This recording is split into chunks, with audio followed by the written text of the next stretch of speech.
Kita buang aja semua sampah klise anime isekai pasaran ke tong sampah. Dan mari kita bahas Mushoku Tensei sesuai apa yang tertulis di novel ringan aslinya. Biar kalian paham, ini bukan dongeng fantasi indah di mana protagonis pecundang tiba-tiba dapat kekuatan super terus bikin harem. Novel ringannya itu adalah sebuah kronik yang sangat kejam, kotor, dan realistis sampai ke tulang tentang bagaimana sebuah jiwa yang benar-benar busuk mencoba membersihkan dirinya dari segala dosa masa lalu. Dan poros utama dari seluruh cerita ini adalah Rudeus Greirat. Pada akhirnya terbukti kalau di kehidupan lalunya, Choke ini bukan cuma sekadar hikikomori biasa, dia adalah contoh nyata dari sampah masyarakat yang sesungguhnya. Seorang pria gendut berusia 34 tahun yang menghabiskan waktu 2 dekade di dalam kamar kumuh yang bau, penuh kotoran, dan tumpukan botol kosong. Di novel ringannya dijelaskan secara gamblang kenapa dia bisa berakhir tragis kayak begitu. Pas sekolah, dia dirundung dengan tingkat kekejaman yang sangat biadab dan menjijikan. Dia ditelanjangi bulat-bulat, diikat di pagar sekolah, lalu direkam pakai kamera. Neraka jahanam itulah yang menghancurkan mentalnya sampai hancur lebur. Dia langsung menutup diri dari dunia, membenci umat manusia, dan hidup kayak binatang melata. Bahkan pas orang tuanya meninggal dunia, si bajingan ini sama sekali gak sudi buat beranjak dari kursinya untuk datang ke pemakaman karena di detik itu juga dia malah asyikoli sambil melihat foto anak-anak di bawah umur. Saudara-saudaranya yang udah kepalang emosi melihat tingkah sinisme yang keterlaluan itu langsung menghajarnya habis-habisan dan menendangnya keluar ke jalanan tanpa sepeser uang pun di kantong. Dan di sanalah potongan sampah ini berjalan terhuyung-huyung di bawah guyuran air hujan, menangisi nasibnya sendiri yang menyedihkan, sampai sebuah truk tiba-tiba melesat di jalan raya. Untuk pertama kali dalam hidupnya yang hina, Rudeus memutuskan buat bertindak kayak manusia dengan mendorong beberapa remaja keluar dari jalur tabrakan, sementara tubuhnya sendiri hancur lebur menghantam aspal. Tapi alih-alih masuk ke neraka yang sudah sepantasnya dia tempati, kesadarannya malah terbangun di sebuah dunia yang sama sekali berbeda. Dan kalau kalian pengen tahu bagaimana cacat mental yang terjebak di dalam tubuh bayi ini mulai berjuang mati-matian demi merebut kesempatan keduanya, tonton video ini sampai habis. Faktanya, analisis mendalam soal lore novel ringan ini bakal memperlihatkan detail-detail yang bisa bikin bulu kuduk kalian merinding. Mari kita langsung bedah cerita Rudeus Greirat dari titik paling awal. Nyatanya, bulan-bulan pertama setelah reinkarnasi berubah menjadi sebuah teror eksistensial yang nyata bagi Rudeus. Biar kalian paham, versi novel ringannya benar-benar menusuk langsung ke bagian paling sensitif dengan menyajikan kontras yang sangat ekstrim. Di dalam tubuh bayi yang lucu dan menggemaskan, bersemayam otak orang dewasa yang sinis, mesum, dan rusak total yang masih mengingat dengan jelas setiap detail penghinaan di masa lalunya. Hal pertama yang dia rasakan adalah rasa tak berdaya yang mutlak. Kamu gak bisa membalikkan badan sendiri, gak bisa menopang kepala, harus berak di celana, dan hidupmu bergantung 100% pada orang asing. Orang normal manapun pasti bakal gila karena rasa malu yang luar biasa, tapi masalah terbesar Rudeus Greirat adalah isi kepalanya yang kotor. Pada akhirnya terbukti kalau mentalitas busuknya itu masih belum berubah sama sekali. Pas ibu barunya, Zenith, menyusui dirinya, bocah kurang ajar ini di dalam hatinya malah ngiler dan menganggap hal itu sebagai tontonan erotis gratisan. Tapi di balik semua topeng pikiran mesum tersebut, tersembunyi rasa takut sedingin es yang menusuk sampai ke tulang. Rudeus melihat orang tua barunya, Zenith dan Paul, dan tersadar kalau dunia lamanya sudah hancur lebur. Tapi trauma, fobia sosial, dan serangan panik akut miliknya ternyata ikut pindah ke dalam tubuh baru ini bersama semua ingatannya. Dia dapat ketakutan yang luar biasa kalau dunia baru ini juga bakal membongkar kedok aslinya sebagai sampah masyarakat dan mulai menginjak-injak dirinya lagi kayak dulu. Tapi Rudeus langsung memutar otak dengan cepat. Dia paham kalau dia cuma hidup kayak tanaman peliharaan yang diam saja, kehidupan kali ini bakal berakhir lebih cepat dan jauh lebih memalukan daripada kehidupan pertamanya. Penyelamat hidupnya tidak lain adalah sihir. Di dalam novel ringannya, Proses ini diceritakan dengan kedalaman yang luar biasa. Di saat anak-anak seumurnya baru belajar cara berjalan dan meracau gak jelas, bocah cebol satu ini sudah merangkak diam-diam ke ruang kerja ayahnya, mencuri buku-buku tebal tentang ilmu sihir, dan menghabiskan waktu berjam-jam fokus di sana demi memahami lore dari dunia tersebut. Pada akhirnya terbukti kalau Rudeus membuat sebuah penemuan fundamental yang mengubah seluruh hukum permainan. Dia menyadari kalau sistem sihir di dunia ini bukan soal teriak-teriak merapalkan mantra bodoh seperti yang dipercayai oleh penduduk desa pada umumnya. Sihir di dunia ini adalah soal bagaimana kamu mengendalikan mana murni menggunakan imajinasi dan hukum fisika. Memanfaatkan pengetahuan ilmiah dari kehidupan masa lalunya, Rudeus mulai berlatih sihir di level molekuler. Dia membayangkan bagaimana molekul air di udara mengembun, bagaimana energi termal menekannya hingga berubah menjadi es batu yang padat, dan kemudian bagaimana gaya kinetik melesatkan proyektil tersebut ke arah depan. Biar kalian paham, di versi novelnya ditegaskan secara gamblang bahwa saluran mana di dalam tubuh manusia hanya bisa berkembang pesat di masa kanak-kanak, yaitu selama organ tubuh sedang tumbuh. Dan karena Rudeus terus mengeksploitasi tubuh kecilnya dengan latihan keras setiap hari sampai pingsan kehabisan napas, cadangan mana di dalam tubuhnya membengkak sampai ke level kosmis. Di usia 5 tahun, bocah ajaib ini sudah punya kapasitas mana yang jauh melampaui para penyihir kerajaan tingkat tinggi sekalipun.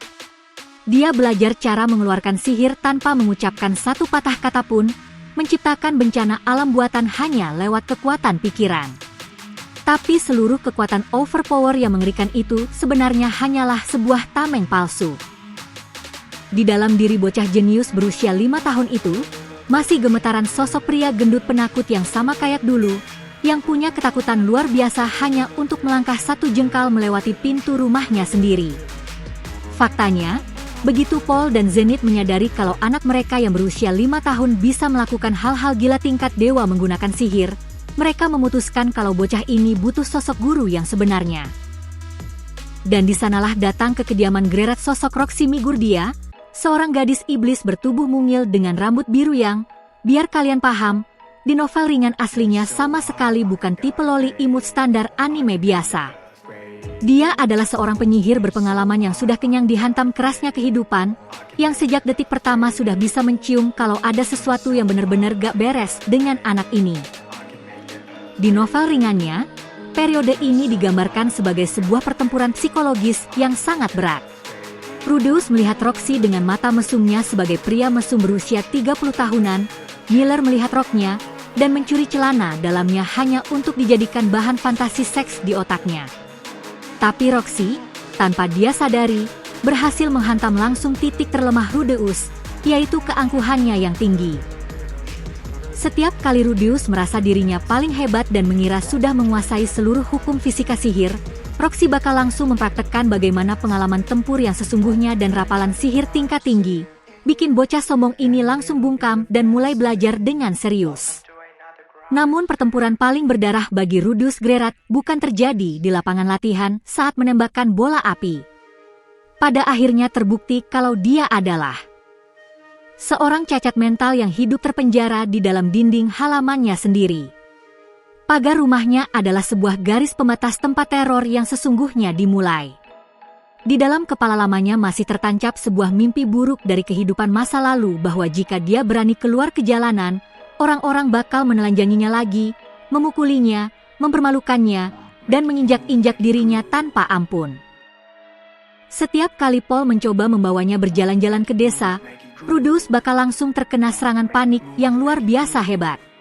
Pandangannya mendadak kabur, dia kehabisan napas, dan merasa jantungnya bakal meledak keluar dari dada. Dan kemudian tibalah hari ujian kelulusannya. Roxy, yang benar-benar percaya kalau Rudeus adalah seorang jenius, mengatakan kalau untuk bisa lulus, mereka harus pergi latihan ke luar lapangan, melewati batas wilayah desa. Di dalam novel ringannya, momen krusial ini diceritakan dengan sebuah cara yang benar-benar bisa bikin kulit kalian merinding. Roxy memegang tangan Rudeus dan mau gak mau langsung menyeretnya keluar pintu buat dinaikkan ke atas kuda. Biar kalian paham, di detik itu Rudeus merasa dunianya kayak mau kiamat, rasanya kayak kulitnya lagi dikelupas hidup-hidup. Dia mencengkeram bulu leher kuda itu dengan seluruh sisa tenaganya, perutnya mual parah karena rasa takut yang luar biasa, dan di dalam kepalanya mendadak muncul wajah-wajah keparat dari para bajingan yang dulu menghancurkan hidupnya di sekolah lama. Bocah ini mengira semua penduduk desa bakal melotot ke arahnya dan mulai melemparinya pakai batu. Tapi pas mereka mulai melewati jalanan desa, Rudeus melihat sesuatu yang sama sekali di luar dugaannya. Orang-orang di sekitar sana malah tersenyum ramah. Mereka melambaikan tangan ke arah Roxy dan memberikan gestur penuh hormat kepada Rudeus sendiri. Gak ada satupun orang yang berniat menyakitinya. Dunia luar yang selama ini dia takuti ternyata benar-benar normal. Dan di detik itu juga, sesuatu di dalam jiwa Grerat seolah pecah. Dengan keras, bisul besar bernama ketakutan dan agorafobia akut yang dia timbun selama 20 tahun mendadak sirna tanpa bekas. Rudeus menatap punggung Roxy yang berjalan di depan menuntun kuda sambil menghalang hantaman angin malam, dan dia langsung menangis sesenggukan kayak bocah. Dia sadar kalau gadis iblis mungil ini, tanpa sengaja, baru saja melakukan sebuah mukjizat besar, yaitu mengeluarkan dirinya dari penjara mentalnya sendiri. Di momen itulah Roxy resmi menjadi sosok Dewi Suci yang gak boleh disentuh di hidupnya, dan Rudeus bersumpah kalau dia gak bakal pernah, benar-benar gak bakal sudi kembali menjadi pria penakut yang mengurung diri lagi. Waktu terus berlalu, Rudeus akhirnya menginjak usia 7 tahun dan ayahnya memutuskan kalau sudah saatnya bocah ini keluar dari sarang buat belajar hidup di antara masyarakat sekaligus mencari uang demi biaya kuliah di Akademi Sihir nantinya. Dia dikirim ke ROA, sebuah kota perdagangan yang sangat besar, di mana dia harus bekerja sebagai guru privat sihir buat Eris Boreas Grerat, sepupu jauhnya. Dan disinilah Rudeus langsung dihantam oleh kerasnya realitas yang sebenarnya. Di dalam novel ringannya, keluarga Boreas digambarkan sebagai sekelompok manusia liar berkedok bangsawan pakaian sutra, dan Eris sendiri bukanlah bocah manja biasa. Dia adalah cewek gila yang gak terkendali dengan tabiat mirip binatang buas. Di hari pertama mereka bertemu, pas Rudeus mencoba memperkenalkan diri dengan sangat sopan, tanpa basa-basi cewek emosian ini langsung mendaratkan satu pukulan telak tepat di wajah Rudeus sampai dia tersungkur mencium tanah dan pingsan seketika. Anak kecil normal manapun pasti bakal nangis sesenggukan di bawah kasur sambil meratapi nasib. Tapi Rudeus justru mengaktifkan otak sinisnya yang berusia 30 cuatro tahun. Dia paham betul kalau metode bocah biasa gak bakal mempan di sini, karena Eris cuma menghormati kekuatan dan otoritas. Sebagaimana yang terungkap dalam lore novel ringannya, Rudeus menyusun sebuah rencana jenius yang benar-benar berbahaya. Dia sengaja merancang skenario penculikan buatan bersama Eris untuk membuktikan kepada cewek keras kepala ini bahwa dunia nyata itu adalah tempat yang sangat kejam, di mana gelar bangsawan miliknya sama sekali gak bernilai apa-apa.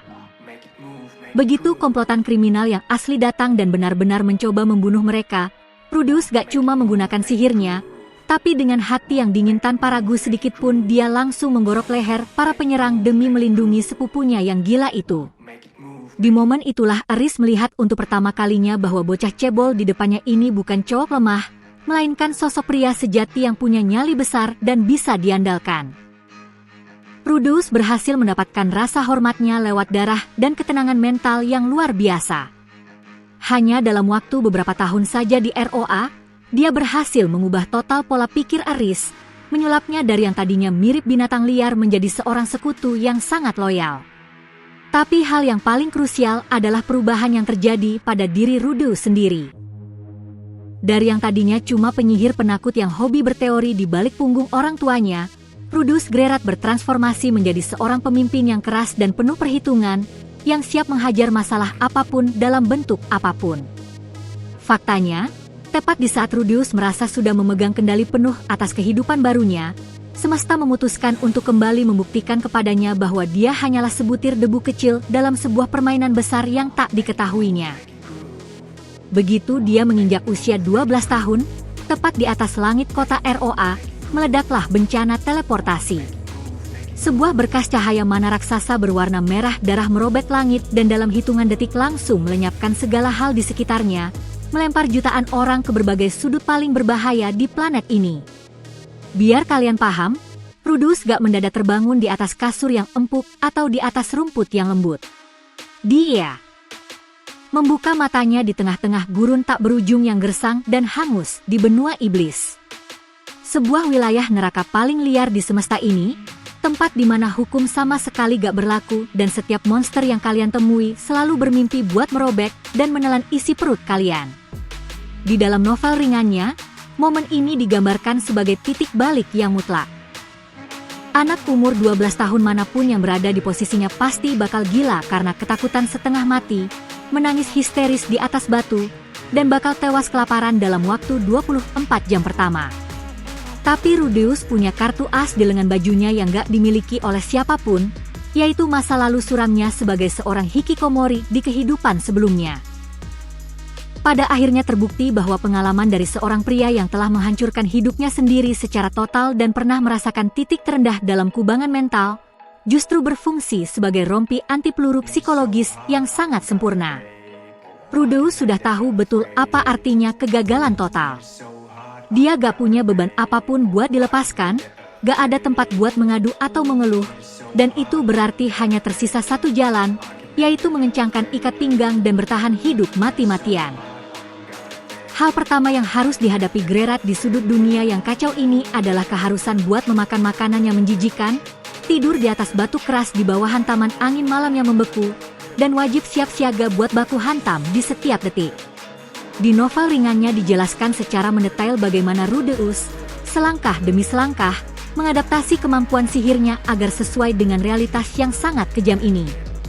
Dia gak butuh lagi trik sihir yang estetik atau efek visual yang indah.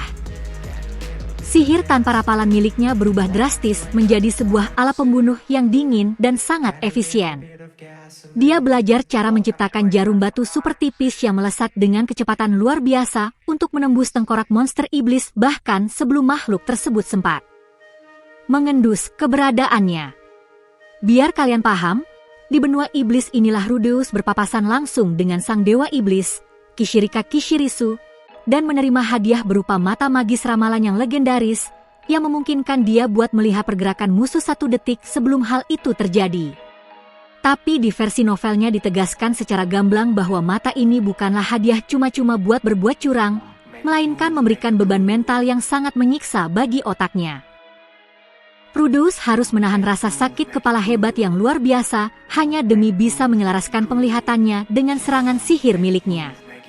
Namun ujian paling berat bagi Rudeus bukanlah soal bertahan hidup secara fisik, melainkan ujian terhadap sisi kemanusiaannya sendiri.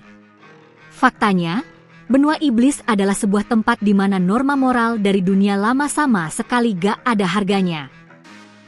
Biar kalian paham, Rudeus bersama rekan-rekan perjalanannya harus mendirikan guild petualang sendiri, mengambil kontrak-kontrak berbahaya, dan berurusan langsung dengan mafia lokal, penyelundup, hingga jaringan perdagangan budak. Seperti yang terungkap dalam lore novel ringannya, Geralt terpaksa harus mengambil keputusan-keputusan yang sangat kotor dan sinis di berbagai kesempatan. Dia harus berbohong, menyuap, menggunakan nyawa orang lain sebagai tameng hidup, dan terpaksa menonton dengan hati yang dingin saat melihat petualang lemah lainnya tewas berjatuhan. Karena dia tahu betul, jika dia nekat maju buat menyelamatkan mereka, dia sama saja sedang memasang tali gantungannya sendiri. Di salah satu momen krusial, mereka sempat berpapasan dengan monster-monster terkutuk di dalam sebuah dungeon. Rudeus langsung membuat perhitungan yang dingin. Demi menyelesaikan misi dengan sukses dan menyelamatkan nyawanya sendiri, dia terpaksa membiarkan kelompok petualang saingannya hancur lebur dan mati mengenaskan. Di momen itulah sisa-sisa mentalitas pengecut dari masa lalunya sebagai hikikomori berbenturan keras dengan karakter barunya. Sebagai seorang pemimpin, cowok ini sadar kalau dia bersikap lembek dan sok jadi pahlawan suci, benua terkutuk ini bakal menelan dirinya hidup-hidup tanpa dikunyah. Dia berjalan melewati tanah gersang itu selama 3 tahun lamanya, bertransformasi dari seorang bocah berbakat menjadi predator yang sangat berbahaya dan tangguh, dengan tatapan mata yang sedingin es serta tangan yang berlumuran darah monster sampai ke siku.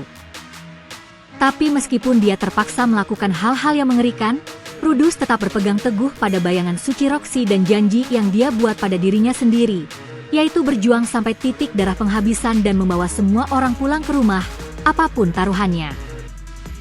Faktanya, pas Rudus Grerat akhirnya berhasil melewati ribuan kilometer neraka jahanam, bertahan hidup dari belasan pertarungan maut, dan berhasil pulang ke tanah airnya, hal yang sudah menunggu dia di sana justru adalah sebuah pengkhianatan paling licik dan menghancurkan dari belakang. Biar kalian paham, masa-masa indahnya sudah berakhir. Tanah kelahirannya telah rata dengan tanah akibat bencana besar, dan orang yang dia lindungi dengan seluruh jiwa raganya malah pergi mencampakkan dirinya, meninggalkan dia sendirian dalam kehampaan yang sunyi dan menyakitkan. Di dalam novel ringannya, periode ini digambarkan sebagai fase koma mental yang sangat kejam. Jiwa Rudus hancur lebur sekali lagi. Seluruh rasa percaya diri dan kekuatan sihir overpower miliknya menguap begitu saja dalam hitungan detik. Dia terperosok ke dalam depresi berat yang tingkatannya 100 kali lebih parah daripada masa-masa saat dia mengurung diri di bumi dulu. Dia menghabiskan waktu berminggu-minggu cuma bengong menatap dinding kamar, gak bisa tidur, gak mau makan, dengan tubuh yang terus gemetaran akibat serangan panik di malam hari. Dia kembali merasa kayak pria gendut tak berguna dan menjijikkan yang mengurung diri di kamar 20 tahun lalu. Tapi pada akhirnya terbukti kalau sosok Rudus Grerat di dunia baru ini bukan lagi cowok lemah yang bisa kalian lenyapkan dari kehidupan begitu saja. Biar kalian paham, alih-alih pasrah membusuk di dalam kubangan mental tersebut, bajingan satu ini berhasil menemukan sisa kekuatan buat bangkit kembali. Dia mengumpulkan keberaniannya, memasang topeng ekspresi yang sedingin es, lalu pergi merantau ke wilayah utara benua hingga berhasil mendapatkan julukan baru yang sangat ditakuti, yaitu Quagmire, sang penyihir rawa. Cowok ini mulai bertindak nekat kayak preman pasar yang gak punya rasa takut. Dia mengambil kontrak-kontrak paling kotor dan berbahaya yang mirip aksi bunuh diri, membantai ribuan monster sendirian, dan membangun reputasi sebagai tentara bayaran yang sangat mematikan. Semua itu dia lakukan cuma demi mengalihkan rasa sakit yang menyiksa di dalam dadanya. Beberapa waktu kemudian, dia masuk ke Akademi Sihir Syariah, di mana reputasi dan otoritasnya langsung meroket tajam sampai ke langit. Dia berhasil membungkam para pangeran sombong, membongkar konspirasi ras-ras kuno, dan resmi menjadi bos besar yang menguasai seluruh sekolah secara tidak resmi tanpa perlu bersusah payah. Rudus membuktikan kepada seluruh semesta bahwa karakter seorang pria sejati hanya bisa ditempa lewat api penderitaan, bukan karena malas-malasan di atas kursi yang empuk. Faktanya, kalau kita melihat seluruh perjalanan hidup Rudus Grerat sampai ke detik-detik terakhirnya, yang diceritakan secara mendetail di novel ringannya, apa yang kita saksikan adalah sebuah bentuk penghormatan tertinggi bagi sebuah kesempatan kedua. Biar kalian paham, cowok ini sudah menjalani sebuah kehidupan yang sangat luar biasa dan hebat. Dia memang melakukan banyak sekali kesalahan yang menjijikan, sempat terjatuh, bahkan terkadang bertingkah kayak bajingan sejati. Tapi ingat baik-baik, dia gak pernah sekalipun menyerah kalah pada keadaan. Dia berhasil membangun sebuah keluarga yang besar, mendidik anak-anak yang loyal, melindungi dunia ini dari kehancuran total, dan menghembuskan napas terakhirnya di usia tua dengan dikelilingi oleh orang-orang yang sangat mencintainya. Dan pas jiwanya kembali terbangun di ruang hampa putih di hadapan sang dewa, dia melangkah pergi dengan kepala tegak, karena dia tahu betul kalau di kehidupan kali ini dia sudah berjuang 100% dan menjalani takdirnya sebagai seorang pria sejati. Nyatanya, berkat kedalaman cerita yang luar biasa inilah, di mana sosok pahlawan gak terlahir sempurna melainkan harus memungut sisa-sisa harga dirinya dari tanah buat membangun ulang hidupnya. Para penggemar benar-benar sangat menggilai anime satu ini. Biar kalian paham, para penonton itu paling suka sama cerita di mana karakternya berani mencengkeram takdirnya sendiri, menebus dosa-dosa masa lalunya, dan maju terus menerjang segala bentuk tragedi kehidupan kayak petarung sejati. Dan kalau kalian pengen mempertahankan adrenalin ini dan langsung masuk ke pembahasan karakter-karakter legendaris lainnya yang juga berhasil meruntuhkan sistem, membangun kerajaan mereka sendiri, dan membuktikan kekuatan mereka kepada semua orang, kalian bisa langsung meluncur ke bagian playlist di halaman utama channel kita. Di sana sudah ada arsip video yang melimpah dan dipilih secara khusus. Mulai dari pembahasan solo leveling, Tensura, sampai judul-judul penuh aksi seru lainnya. Pilih topik yang paling kalian suka dan nikmati terus tontonan berkualitas dari kita. Tapi bagaimana menurut pendapat kalian sendiri soal perkembangan karakter dari Rudeus Geralt ini? Apakah cowok ini benar-benar layak mendapatkan rasa hormat yang tinggi? Atau justru dosa-dosa masa lalu serta tabiat menjijikannya bakal terus meninggalkan cap kalau dia adalah sampah masyarakat yang gak bakal bisa berubah? Biar kalian paham, komentar dari kalian adalah bahan bakar terbaik bagi algoritma kita buat meledakkan tren di YouTube. Jadi langsung saja tulis opini paling jujur dan paling menarik dari kalian di kolom komentar di bawah. Jangan lupa klik tombol like, subscribe channel ini, dan aktifkan lonceng notifikasinya biar kalian gak ketinggalan pembahasan lore seru lainnya. Terima kasih banyak buat semua yang sudah menonton video ini. Hargai kesempatan kedua dalam hidup kalian, teruslah berjuang keras buat memperbaiki diri, dan sampai jumpa lagi di video berikutnya. Faktanya, pembahasan yang bakal datang bakal jauh lebih seru dan gila lagi. Sampai jumpa semuanya.